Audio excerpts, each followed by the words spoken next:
really like the show.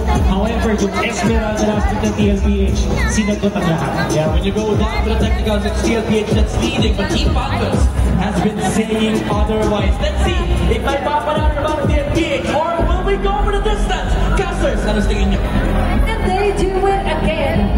Tignan nga natin na sabay-sabay kung ma-extend pa mabuli ng Team Falcons sa match number 4 natin. Still TLPH on the match point. And game number 4 na bagong lahat. Kahit yung drop natin, yung mga key heroes ay pinagyan din ng TLPH. Napakahirap nito, no? Pero posible, no? Nagawa Sa Team Falcons. So now, for TLPH, ang problema talaga ngayon is yung set-up nila, yung pick-off nila, na lagi nila nauunahan dito ng Team Falcons.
Tingin ko po yung Onyx tsaka Aurora talaga yung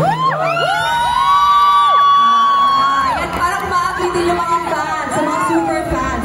Pero as we all know that you guys are one step closer to back-to-back, being back-to-back champions, right?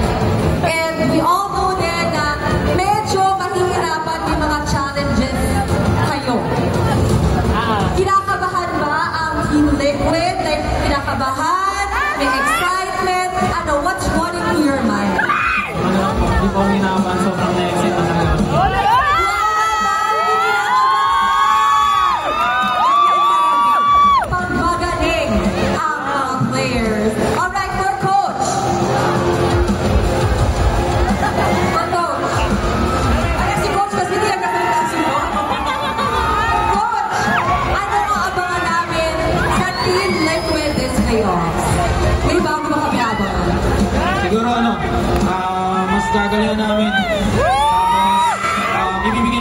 namin. Kasi today, talagang niredeem ko lang din yung sarili ko kasi sinisi ko yung sarili ko last time na natalo kami sa Falcon. So yun, nakabawi na kami.